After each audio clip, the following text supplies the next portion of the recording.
All right, let's go ahead and get started.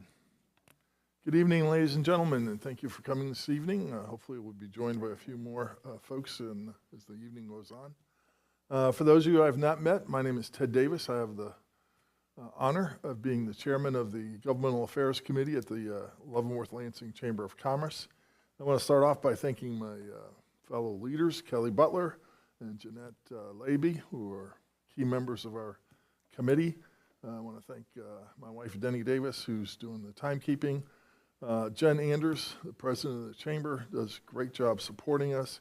And Eric Price, who is from Rogue Creative, doing our sound recording tonight. So I want to thank all of you for that.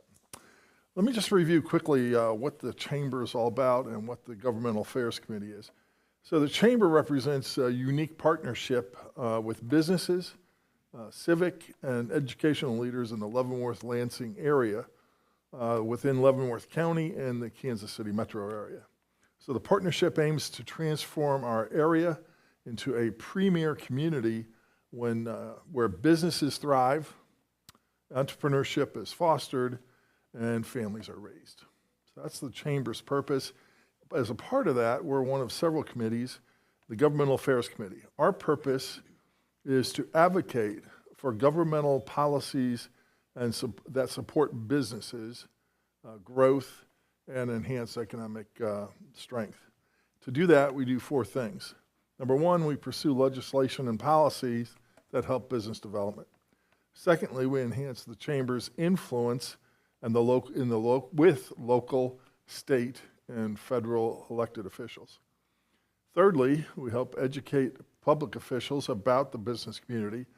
And lastly, and the reason why we do these forums, we keep chamber members and the general public well informed in a nonpartisan manner about the public policy matters that impact the business community. We are always looking for new members to our committee, so if you have any interest in those things, please join us every second Thursday of the month, 9 o'clock at the Chamber's office down in Leavenworth City.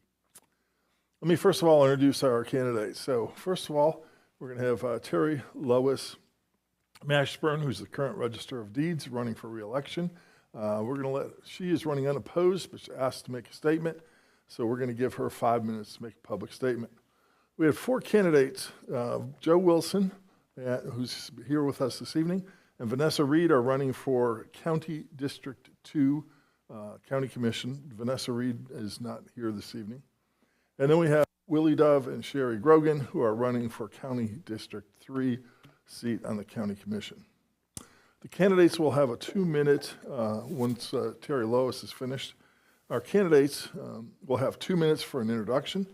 They'll have 2 minutes to answer each of the questions and 1 minute for a closing statement. I have 5 questions I'm going to ask. If we have time and we open it up, please ask questions that are germane to all the candidates. So please don't pinpoint one person. Please ask a question that applies to all 3 candidates this evening. Candidates, any questions? Any comments? TerriLois, thank you for being here this evening. I'll let you give your 5-minute presentation. Well, thank you, Ted. I am thankful to the Chamber of Commerce for how active they are in government affairs, and it really pays to be involved in your government.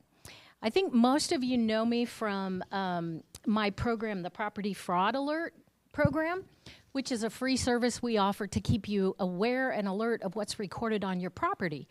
When I took office, there was about 1,200 and that were subscribed. We're over 31,000 now. I've been very, very aggressive in going out and educating the public on that. This is a great system.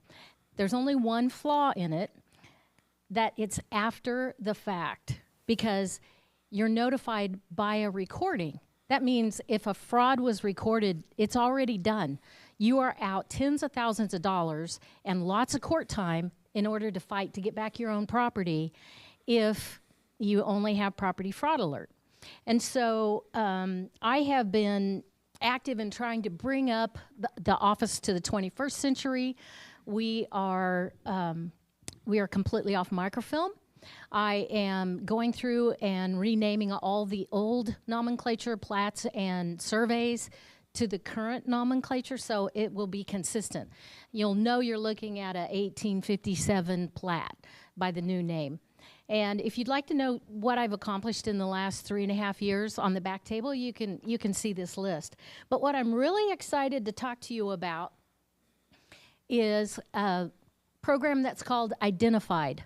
I'm literally the first government entity in America to use technology to try and stop fraud.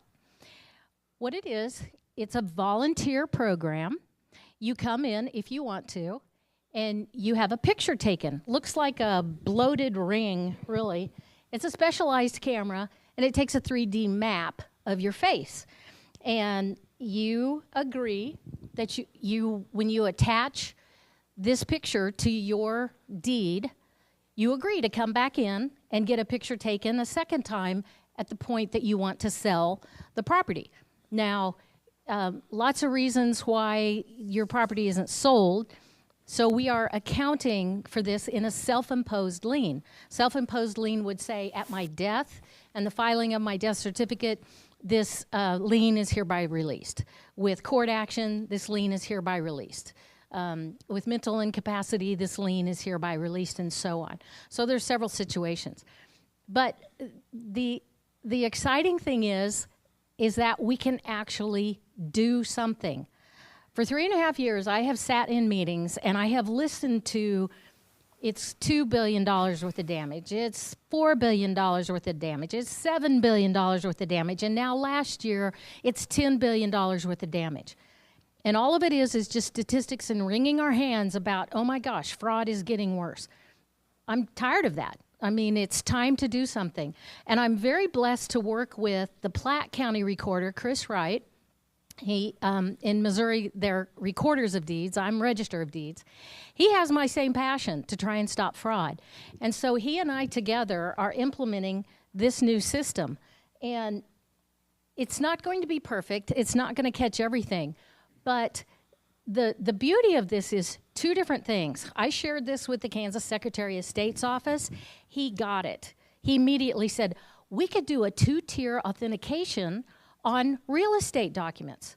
Well, yes, everything I record relies on the notary. But I talked to title companies who've had 6 notary stamps stolen in the last couple of months. I talked to people that the notary blocks are lifted off of a legitimately recorded document and pasted into a document, and the tech is so advanced we can't tell whether it's real or not. So if the notary is registering her face and then she's out in the field, if it's a deed that she's notarizing, she takes a picture of herself, turns the camera, takes a picture of whoever she's with, and if she's innocent, she's being used by a scammer, she's gone through the system and she can vindicate herself. But we have a picture of who the fraudster is. So there's a lot of vetting to go through, and I cannot tell you in 4 minutes everything about this. Just know that I am doing everything that I physically can to try and protect you, your property, and to make the records open and available to everyone in the public. So even though I'm the only one on the ballot, I do hope you check that ballot when you're going down for the vote.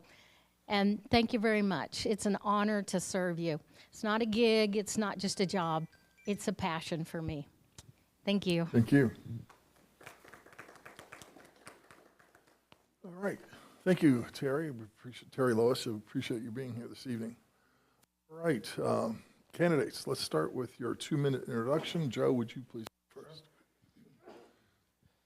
Hi, I'm Joe Wilson. I'm running for County Commissioner, 2nd District. I am running as a proud member of the United Kansas Party. It's a new party that started just this year. It's made up of moderates from both sides of the aisle. One of the things that I discovered as I got into this is that there's too much on each side and not enough people working together. And so what this party is about working across the aisle to solve our problems in this community, and we have a number of issues that need to be addressed. Just like many of you, I arrived in Leavenworth County in 1985. My parents moved here while my father worked at the military disciplinary barracks. I graduated from Leavenworth High School in 1992. I attended the University of Kansas on a National Guard scholarship. I served in the National Guard. I also worked at Lansing Correctional Facility for a year. I worked as a deputy sheriff in our county for almost 10 years. I've seen this community at its best, and I've seen it at its worst. This community is a community that I love and that I want to give back to. I've started 2 businesses in this county, actually 3 now. I started 2 IT companies, one of which I sold. I moved to Jersey for a few years to see the world and see corporate IT. We moved back, and I started a second IT company as well as a child care center with my son in Vassar. I am invested in this community. I'm here to fight for this community. I've been a part of this community, and I love this community, and I want to see us thrive. And there are things that need to be addressed. We need to see some property tax issues resolved. We need to see them addressed and lowered. We need to see some economic development so that we can get some relief and we can grow this county and everything that, and show everybody what we can do. Once again, Joe Wilson, thank you very much. Sherri, would you go second, please? Hi, my name is Sherri Grogan. I've lived in Leavenworth County for 18 years, just outside Vassar city limits. I grew up in rural Anderson County near Garnett. I've worked at Fleming Foods Company in Wichita, Daniel International Corporation at Wolf Creek Generating Station, and at Sprint in the Kansas City metro area. The bulk of my professional career was in telecommunications, where I held numerous positions until I retired in 2020. These positions mostly focused on customer service and operations. Last year, I became licensed to substitute teach in the Vassar-Linwood School District, and I do that on a part-time basis. I have a Bachelor of Science degree in Human Resource Management and an Associate's degree in Liberal Arts. I obtained both of those while as a single mother using employer-provided education benefits. 10 years after I graduated from high school. I am the president of the Rural Leavenworth, Inc. Organization, a nonprofit, nonpartisan, citizens-based advocacy group, treasurer of the League of Women Voters of Leavenworth County, and second vice president of the Kansas Silver-Haired Legislature. I'm running because I want to serve my community in a greater capacity. Citizens want someone they can trust, who is easily accessible, and will communicate to them in a manner that they can understand. I will be on the ballot as a United Kansas candidate, a new third party focused on unity and collaboration. Thank you for hosting this event, and I look forward to your questions. Thank you.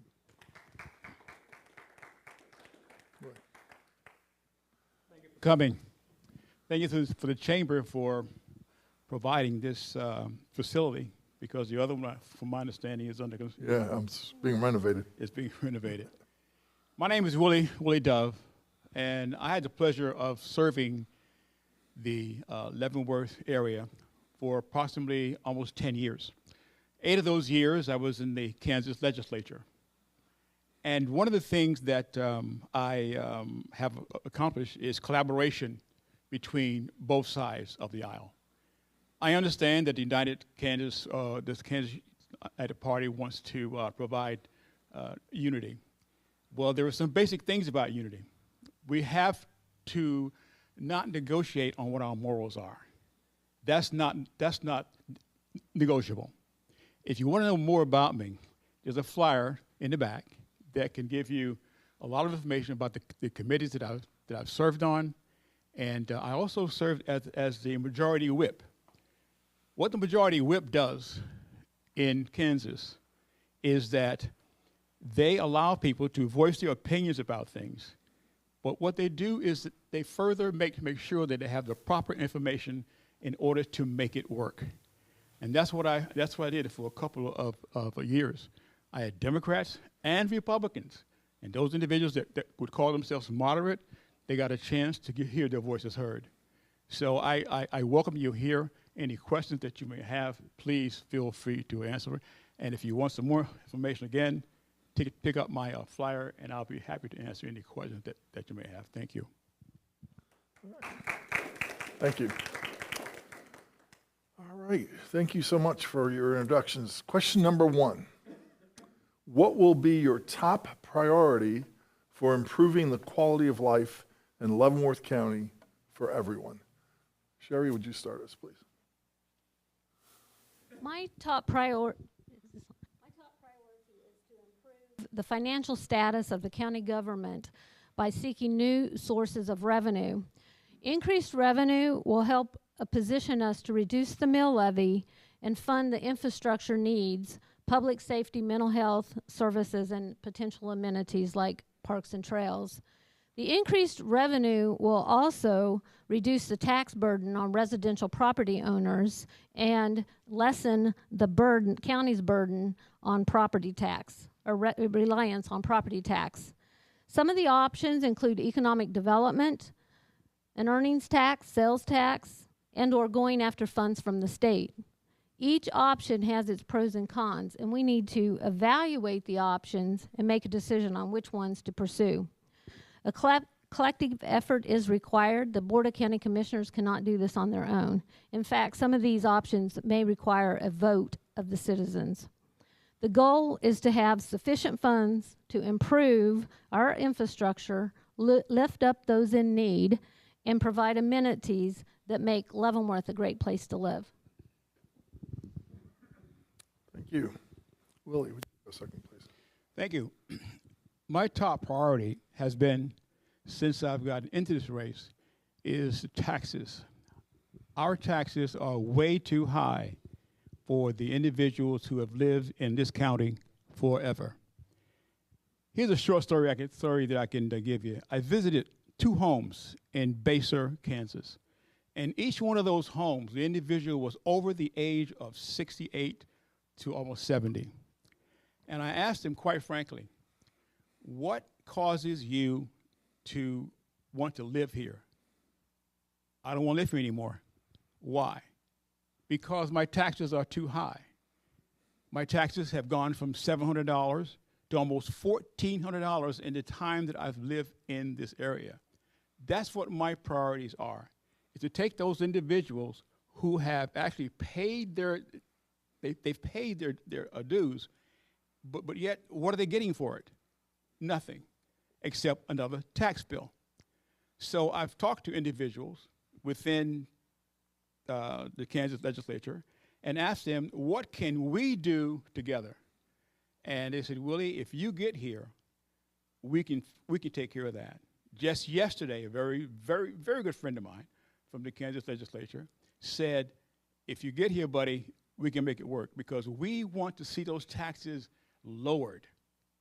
This is the time that we need experience in Topeka and in Leavenworth in order to make that work.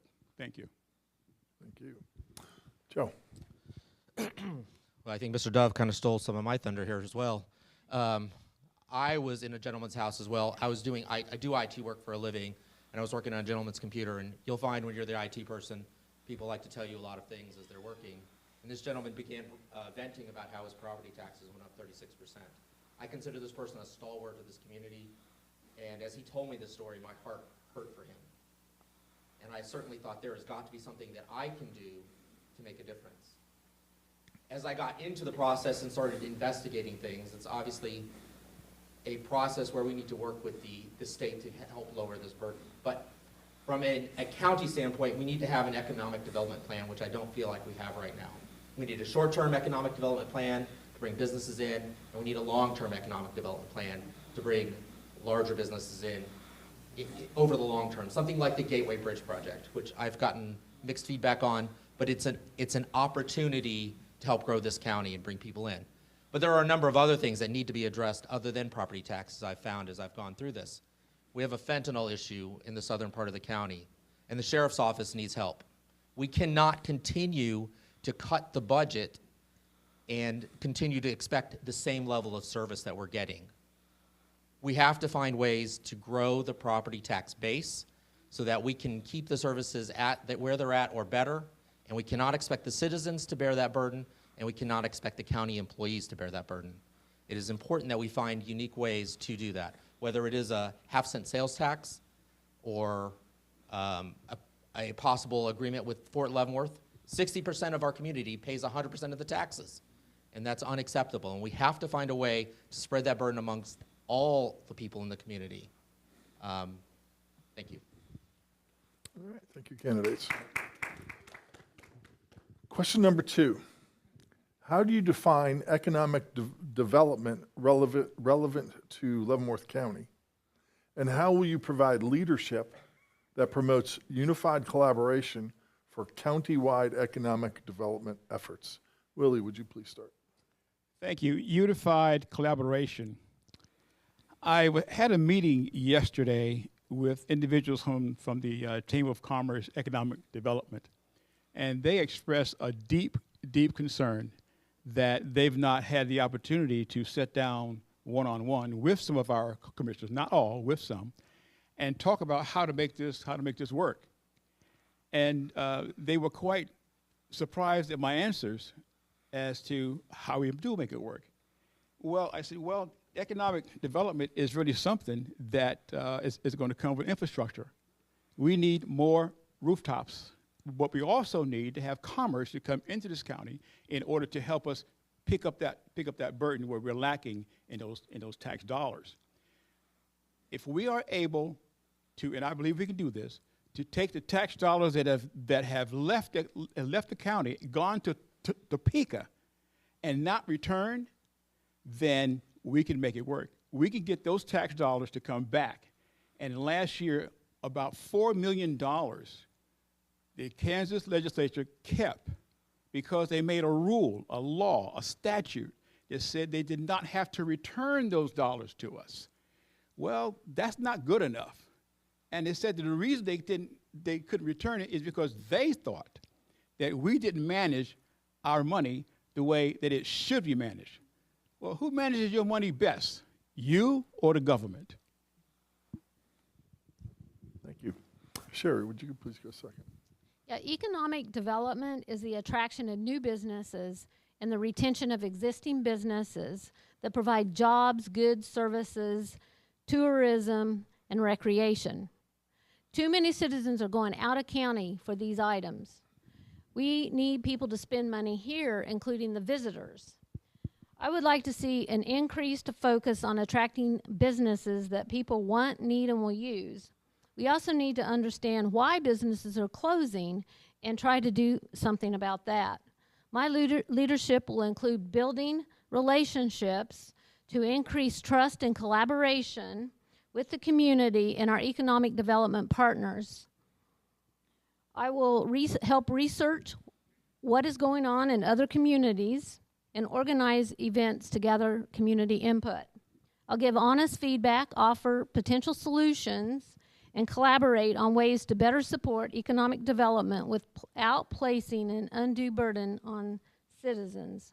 There is untapped potential in the tourism and recreation sectors, whether that is agritourism, camping, hiking, biking, or something else. I am an ally to our economic development partners and look forward to working with you.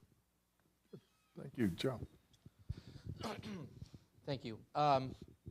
So as I've gone through this process, I've talked to a number of people, and it seems evident to me that there are a lot of people and there's a lot of mistrust in this community between the government entities, between the different cities, and what we have to do is find a way to unite everybody. We need to have open and honest communication. We need to develop a plan. Currently, the county commission hired a development director who wasn't able to perform. They've worked with LCDC. They've removed funding from them. We don't have a clear direction. And if we're going to have some economic development in this community, we have to have a clear direction. So I think the first thing we need to do is start to figure out what is it that this community wants to be, and how are we going to grow that? And that's going to come from talking with people, open town halls, from open communication amongst all of us, from sitting down with the cities, putting our differences aside and finding a way to work for the community. Because that's where I think we're failing right now, is that we're not all invested in the community. We're all worried about our little piece of the pie and not worried about the group as a whole. And we have to get over that. We have to get beyond that. And real solutions will come as we all start to work together for the benefit of everybody in the community. I would love to see more economic development, but there is a portion of Leavenworth County that would like it to remain rural. How do we solve that problem? How do we get everybody, rowing in the same page? Do we, just develop certain areas where we're going to say this is an economic development community and keep other areas rural. You know, something that Sherri had on her page, which I really liked, was a discussion about more bike paths and trails. I think that's a great idea. This community would really benefit from that. And I'd like to see us grow in that direction. But it all starts with open and honest communication amongst all of us. Thank you. Question number 3. What experience and skill sets prepare you for the office you want to assume? Joe, would you please start?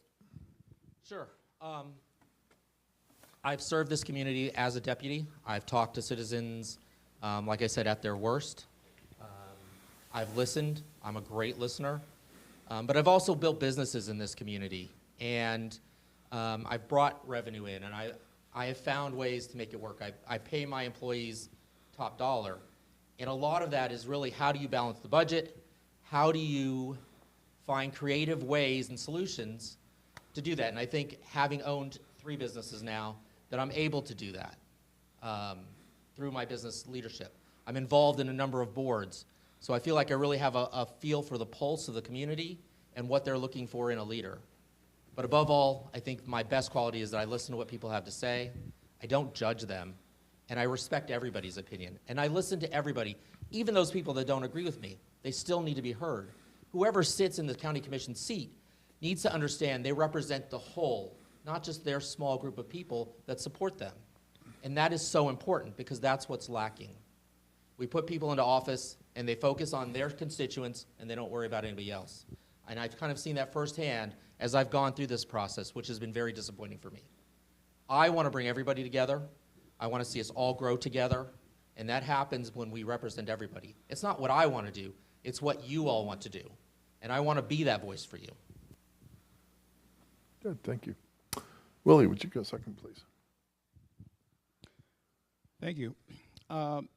Before I go with those skill sets, I want to comment on something that that Joe said that is pretty close to a home.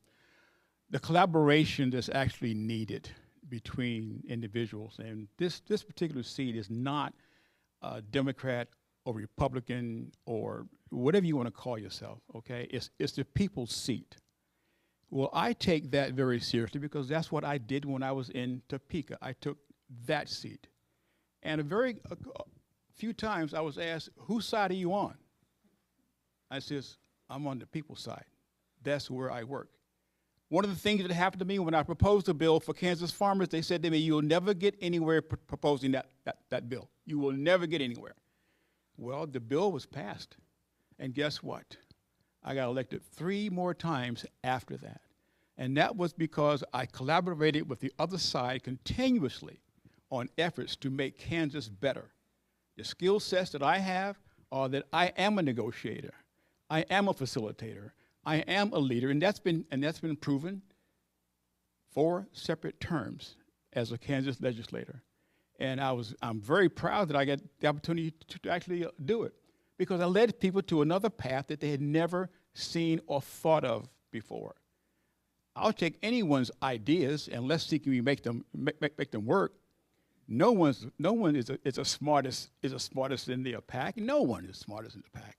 It takes a group of individuals. And that's why I feel that I'm the guy that has been battle tested, field tested, and I'm ready to go from day one to make things work in Topeka. Thank you. Thank you. Sherri. During my career, I gained experience in budgeting, writing business cases, managing employees, and handling customer escalations. I've been formally trained in process improvement techniques and have facilitated changes resulting in improved efficiency and service.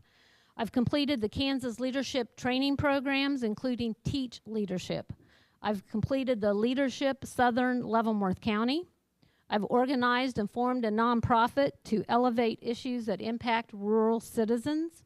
I've held leadership positions in organizations that advocate for seniors, voting rights, and civic engagement. I was a citizens advocate in the development of the county comprehensive and transportation plans. I have regularly provided public comments at hearings and sent letters to elected officials. My communication, analytical, organization, and customer service skills are above average. My energy and positive attitude are assets. I'm a good listener, can relate to all types of people, and am a collaborator. I'm also good at using technology, including social media, Microsoft products, Canva, and MailChimp. I have a continuous improvement mindset and have worked throughout my life to better myself and become more effective. Thank you. That's all three of you, right, for question number 3. All right, question number 4. The county budget process from inception to execution is complex. How will you improve transparency and public understanding of the county budget? Joe, would you please start? As I've sat through, and I actually looked at the budget and the budgeting process and sat through a number of commission meetings, it seems that the public doesn't find out what's going on until right before a vote happens. And then everybody clamors into the chambers and tries to get their vote in and tries to talk to the commission about not raising taxes or their problems with the budget, and it's all at the last minute. And they go through 9 months, roughly, of budget hearings and discussions. What we need to do is find unique ways to keep the public informed of what's going on. We need to find ways to use more social media, because that's where everybody's going.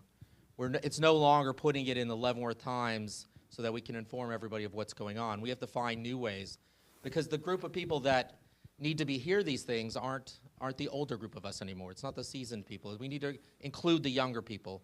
We need to get more people involved. And that comes from finding unique ways to get the word out, to talk about what's going on. Not just talk about it at the end when we're talking about raising the mill levy, but talk about the process as we go through the process. And we need to reach out, and we need to reach out to everyone. We need to look at mailers. We need to look at social media. We still need to continue to use the newspaper, because people are still reading that. But we need to realize we need to reach across a broad spectrum of people and not just one group any longer. Thank you. Sherri, would you go second, please?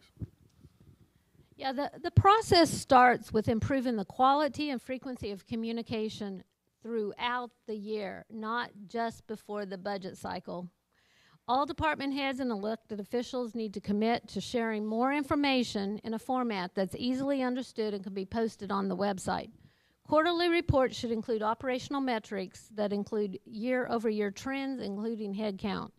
I'll advocate for elected officials to provide updates to the Board of County Commissioners a couple times per year, not just at budget time. A presentation should accompany the annual proposed budget that outlines the challenges and why increases or the budget is decreasing. The budget details provided to the commissioners, along with the summary previously mentioned, should be posted on the website. Some of the information is readily available today, either on a video or in multiple documents, but it isn't packaged in a way that is easily understood or can be found. I recommend looking at how other counties share information and engage with citizens. Increased transparency and communication will build public trust and support. Thank you. Willie. How do we increase that awareness? All of the meetings that we have in Leavenworth County for county commissioners are held when I would say 75% of the individuals are at work. How are they supposed to take advantage of it? Well, we have social media to take care of that. We have different forms. And individuals on this panel are experts at getting that done. Well, I'm kind of a hands-on person. I believe that if we take each district within Leavenworth County and have a on-the-road meeting to where those individuals can get the information one-on-one firsthand, and not just on Wednesday at 9 o'clock in the morning. Everyone that's paying taxes is working.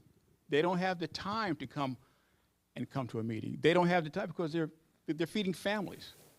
So one of the ways that we can make sure that happens is have on-the-road meetings so that our taxpayers can have the opportunity, as many individuals would do on the Wednesdays at 9 o'clock, to find out exactly what's going on. And the transparency comes along with some things that Sherri Grogan has just emphasized. There's not enough time for it to put all in one great big package, so I can appreciate some things that she's saying. And they're very, very true. However, we must have eyeball-to-eyeball contact in order to make these things work. They don't work if you aren't willing to hear them and to put them to a test. Thank you. Thank you. All right, my next question has two parts to it. And Sherri, if you would go first answering this one. Two parts. Part one, what are the county commission's next steps in continuing engagement with MARC, the Mid-America Research Council, and KDOT to further the plans in a document entitled Priorities for Progress, Connecting Community Opportunities? And so what are the next steps to complete ongoing transportation projects and fund new projects? That's part one of the question. Part two, what will you do to advance the agenda? Sherri, please. Yes. We need to be ready to submit the grants when the opportunities arise and by the deadline specified for the grants. Some of them we know are annual grants and others just kind of pop up. But for these projects that were identified in the plan, which we hired a consultant to do that, a lot of community input, is we need to do the legwork so that we can submit the grants. And that includes research, some studies, writing descriptions, getting buy-in from neighboring cities, counties, and other states. But most of these grants require a matching portion from the local government. So what I will do is support tax policy that provides adequate funding so that we can leverage the grants. I'll also support an annual review because sometimes things change. We have new businesses that come to town, increased traffic fatalities, new subdivisions, things like that, which might be reasons to reprioritize, but we need to look at it annually at least. Thank you. Willie, would you go second, please? Thank you. I'm not fully prepared. I'll be totally honest with you to answer this question because it's very, very complex. That's my honesty to you. Okay, I wasn't aware of this particular question and to do some research on it. However, I do know that the Mid-America Regional Council, and some people are not going to like this, but they're what I call a green energy company, a green energy entity, whereas they would like to see more emphasis put on green energy within our county. When you receive these grants, and you receive any free money, there's a particular hold on it. The government does not give money away and expect something and don't expect anything back. That's why I'm a little bit leery about the Mid-America Regional Council. It's not very popular to say that, okay? But you asked it, Ted, okay? And so that's what you have for me on that subject. With KDOT, they're a very difficult organization to deal with. Now, having said that, I'm willing to work with anyone that's going to allow us to get the freedom of those dollars, but I'm not willing to give away our sovereignty of the Leavenworth County in order to get that. Every time you get a gift, there's a payback. I don't want the payback unless I get a chance to agree with it first before it actually happens. Thank you. Joe. So I think part of this really means involves reviewing the county strategic plan. What is our process and order of priorities and understanding what those are so that we can plan ahead. Many projects can be completed if we have all the paperwork done ahead of time and they're planned for. What happens, I think, often is we wait till the last minute and we're not thinking ahead enough, and so then things get dropped. The county already does a great job of finding grants and funding a lot of programs through grants. Community Corrections funded mostly through grants. I sat through their quarterly meeting this morning as their budget review done. We do a great job. Bob Knoll does a great job of finding grants. The thing that we have to do is, what is our order of priority according to our strategic plan? Where are we wanting to invest our money? Where are we wanting to grow, and investing our time there, and working with Mark to make sure that they understand our priorities, that they understand that we're prepared for this, and that we've got everything ready to go. I think when that happens, I think things are easier to get done. Thank you very much. All right, ladies and gentlemen, I'm going to open it up to your questions. Please, again, ask questions that all three candidates can answer. TerriLois, please.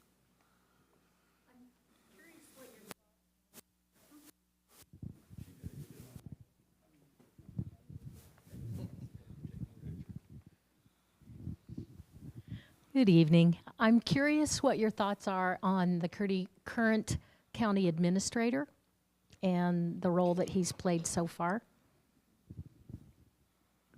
Joe, would you start? Sure, I'm happy to go first. Yeah.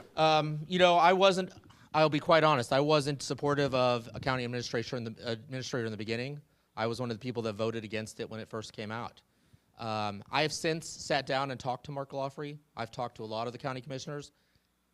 He is the shepherd that herds them together, and I think is an important key element to making sure that we get things done and things are prioritized. I think he guides them on the right path, and I think he is important to getting things done. For some of those county commissioners, it's a 1-day-a-week job. For some, it's an 80-a-week job. It's what you make it, and each of them has told me that. You know, this job is, you will work as hard as you want to work or as little as you want to work.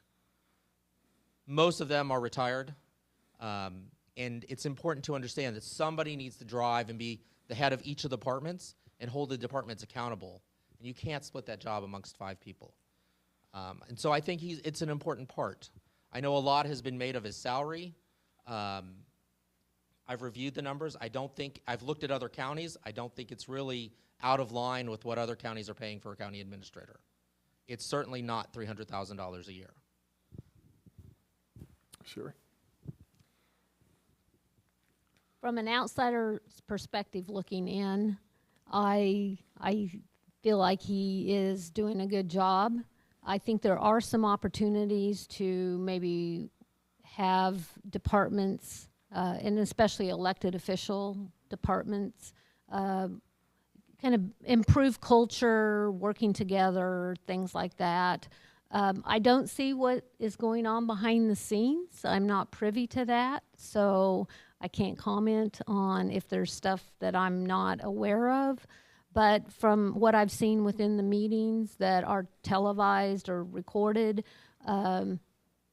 he seems to be doing a good job. Thank you. Thank you. Do you have a question? Joe, is that right? $300,000 a year? That was a claim that was made, in fact, by my opponent. I'll be very transparent, that he makes over $300,000 a year, and that is not accurate. Those numbers are not accurate. Okay, that's a lot of money for a county administrator in a town of this size. My gosh, I wish I made $300,000 a year. Well, okay, that's one side of it. From what I understand, the gentleman is very much qualified to do that job, okay, and he's doing an excellent job. He brings all these different factions of ideas and situations together and makes them work, and does not back down when it's his time to speak. The guy does a fantastic job. Whether $300,000 a year is what it's supposed to be, I don't know. I really don't know. But as far as the individual's latitude and his attitude toward business, I would give him an A as far as that. Thank you. Thank you. Next question, please. You guys talked a lot about economic development and how it affects property taxes. Leavenworth County has an image problem, okay? Panasonic, Johnson County. The new Mattel, whatever that's going to be, is going to Bonner Springs. Big developments. If I'm an economic developer nationally, what do you think the last thing I remember is about Leavenworth County? Tyson. I'm not here to say I'm pro-Tyson. I was anti-Tyson. But what do you think economic developers say when they're looking at how Leavenworth County reacted to that potential project being here? which got shot down. What are you going to do as a county commissioner to rebuild the image to the people that make decisions about big economic development projects? Thank you. Willie, would you start, please? One of the things that, and I wasn't for Tyson one way or the other. My job was to allow voters to have a chance to voice their opinion about whether they wanted it or not. That was my job. It was handled badly. I got a call. I'm glad you brought that up.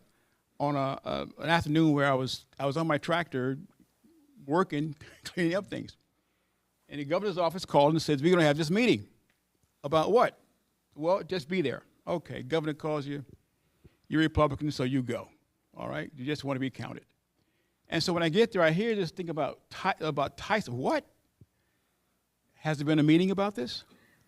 Has the voters been informed that this is going to happen?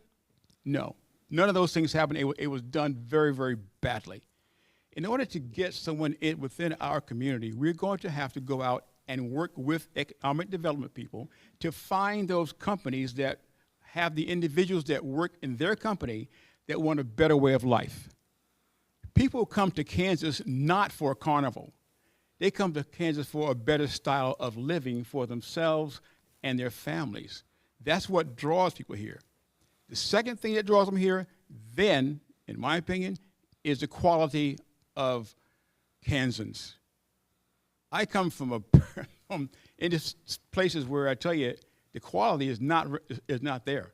Kansas has that quality, and there are companies out there that will come to Kansas if we approach them with the right attitude and the right facts about how Kansas can grow under their tutelage. Thank you. Sherri.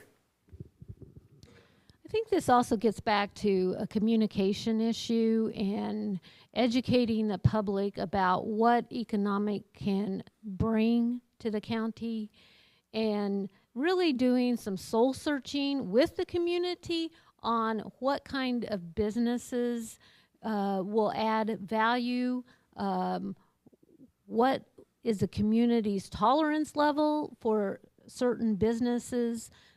All businesses are not created equal. There are some businesses that will bring more value to the community than others. So understanding that, we can also potentially look at our table of uses and make some adjustments there within the regulations of the county. We've done some things within our regulations on setbacks that, just an example, that discourage wind farms. So there's all kinds of different components that affect image that our county is portraying. It's not just a people issue.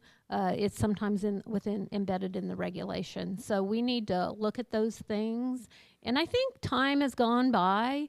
As you know, Hill's pet food plant is right there close to where the Tyson plant was going to be. So it's going. So it's a little bit different time than it was previously. Thank you. A very good friend of mine and I were talking about this, and he said, man, after they thumbed their nose up at Tyson, I'm surprised that anybody would help us get anything in here. And we were fortunate to get Hills Brothers in here. Unfortunately, I don't think economic development isn't something that you can just go out and say, I want this business, I want that business, I want that business. Otherwise, we'd have a Chipotle on every corner in every city in this town, in this county. We have to see who's willing to come here. We have to put together a plan of finding those businesses that are looking to relocate and seeing what we can offer. We need to understand what our community wants. My understanding from the Tyson thing is everybody was worried about the smell of chickens. Nobody understands that the technology today may have eliminated some of that. Nobody understands today, maybe had we gone to visit something like that it may not have been like that. You know, we talked about the transfer station at Abels Field ad nauseum.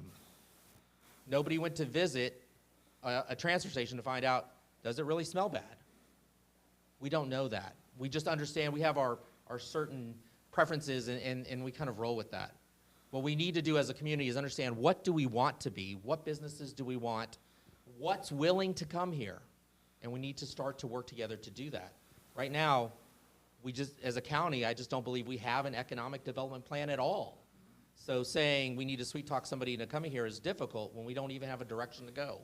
And I think the first thing we need to do is figure out what direction are we going, so that then we can start to build a plan together. And it all starts with building a plan.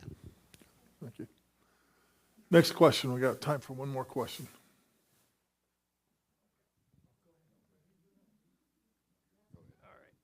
Okay, so my question as a commission and looking at it, and you know, there's always the demands and the tension between more development, more rural, and at the same token, opportunity comes and opportunity will pass. So as a leader and as serving on a board, serving on the commission, what is it that you're going to do differently than the current commission that's sitting here? What is it that you've learned, not only in the process of your campaigning, but what has been happening just in terms of navigating the politics? And I love the fact, Joe, that you mentioned that, because that was a conversation I had literally with Ed Hingula, who visited a facility, and yet that word never came out in terms of a Bell's field. And so what is it differently that you three, if you sit on the commission, what would you bring? Thanks. Joe, would you start, please? Sure. I think this goes back to just open and honest communication, talking about what it is we want to do, why we want to do it, and bringing together the technology around it, opening it up to just more than this is what we want to do. Do you want to do it or not? What is the technology behind it? What are the advantages to it? The community wants to know why we want to bring a certain thing here. I think by talking to people, I think town halls will be very important, and I would institute town halls on a regular basis if I become commissioner, so that I can hear what the people want and I can help them understand what we're trying to do. I listen to the current commission talk about, you know, they're always talking to the cameras, trying to get people to understand LAVTR, why we're paying the money, and they're talking there. But what we need is people to get, like Willie said, eyeball to eyeball. And I really like that term. We need to get down, and we need to get into town halls, and we need to listen to people. And the problem is we don't do that because we're scared, in my opinion. We're scared of negativity. When I knocked doors, I knocked everybody's door. It didn't matter what signs were in their yard. I wanted to introduce myself. I wanted to hear, and I didn't care if people didn't want to, you know, if they didn't want to engage, then I was happy to not engage. I didn't have one person I'm sorry, I correct that. I had one person slam their door in my face. But I don't think he didn't want to talk politics at all. People love to talk politics. But I think it's really just about getting down and talking to people and explaining what your vision is. We need to have a vision. We need to have a plan. And as an IT person, nothing gets done until we have a vision and a plan in anybody's network. We don't solve any problems trying to go back and reconfigure the issues. Thank you. Sherri. We have a comprehensive plan, and that was approved in 2020, and we review it annually. The comprehensive plan talks about some of the things that the community would like amenities like parks and trails. And I know that is a money issue, but if we don't have a vision or a plan, we will never get there. And it may be a long-term plan, but we have to start somewhere. So that's one thing. Our land use map is another. We have very little places in the county that are designated for industrial. We also have some gaps between what our comprehensive plan shows from a county perspective and, let's say, the baser comprehensive plan. So they're not always aligned. So I think working closer with the cities is important, especially as growth occurs, and definitely having a plan and would be important. Thank you. Thank you. You know, that's pretty interesting, because I've asked where is the plan that we have, and Sherri brought it up. The plan was some time ago. Well, that was pre-COVID. Things have changed. We have to be we as individuals have to ask a lot more of citizens in order to get those things done. I'll bring Tyson up again to you. In order to make something as large as that was to work, you have to have the input of the community first. That's the first thing the biggest mistake. And he said to me on the way back from Tyson plant, you have to sell this to the people. I said, no. That's your job. You have to sell your ideas and what your plan and what you intend to do for the community. For instance, are you willing to pay taxes? And they said, we want a tax abatement. That's not good enough. We have a school where you want to put those, that plant that needs help. He says, then, okay, then we'll do the food program. In short, what I'm saying is this: we have to have input from every individual in order to make these things work, and that's why I'm proposing that we take those meetings on Wednesdays, and we simultaneously get them around to each individual group, each individual district, in order to make it work, to get those ideas together. Thank you. Well, thank you, candidates, for participating this evening. And now it's time for your closing statements. You each have 1 minute. Sherri, would you start, please? Willie, would you pass her the mic? All right. So local government issues are nonpartisan. And this race is a big deal. It's one of 5 seats. There are 2 seats on the ballot this year. I am a true citizens advocate. My only interest is to make sure the best decisions are being made for the common good. Growth and change are coming, and we can either embrace it or resist it. I'm committed to listening, acknowledging the loss that comes with change, and helping everyone understand what we have to gain through the decisions that are being made. Let's work together to ensure Leavenworth County is a great place to live in the future, and we can all afford to live here. You can find me at sherrigrogan.com or on Facebook at Sherri Grogan for County Commission. I'm asking for your vote on November 5th. Thank you. Willie, would you go second, please? Thank you very much. I think that my record speaks for itself as to why I'm running for county commissioner. And this has happened over and over and over again, whereas you really have to put your best foot forward in order to make it work. As I said before, I am battle tested and ready to go to work day one, because I have the, I would say the gratitudes from individuals who I'm going to have to work with. The Speaker of the House, Dan Hawkins, the Ty Masterson, who is the President of the Senate, have also said, we'll give you the opportunity to come and talk to us about legislation that needs to be implemented in order to make some things work. I've been there for 8 years. I've been in the world of politics for almost 10 years. And if you see fit to send me there, then I will do my very best to be transparent in everything that we do. Just don't call me at 10:45 at night. Thank you. Joe. Thank you, everyone, for coming. Thank you for your time this evening. I have knocked doors. I have made this a very grassroots campaign where we're printing postcards off the copier at my office. I have worked very hard. It would have been very easy to run as one of the major parties and get a little bit more financial support. But I have worked very hard to talk to each and every person I can, to different county departments. And I'll tell you what I haven't seen. I haven't seen my opponent at any of those places. I've been to every county commission since June, and I've seen her at 4. And I don't see her here tonight. I want to fight for you. I want to fight for this community, and I will be there, just as I am now. Thank you. I appreciate all 3 of you being here this evening. Thank you for coming. I just want to point out our next event for this election cycle is a meet and greet. It's a little less formal, but it's time to meet the candidates. So it's a meet and greet on Friday, October 25th. That's a week from this coming Friday, at 6 p.m. at Wilcott Brewing Company down on Cherokee. So I hope you'll join us there. Ladies and gentlemen, thank you very much. Appreciate it.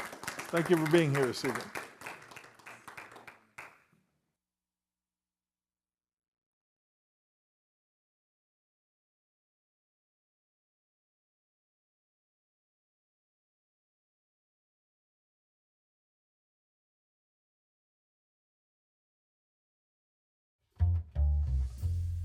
you.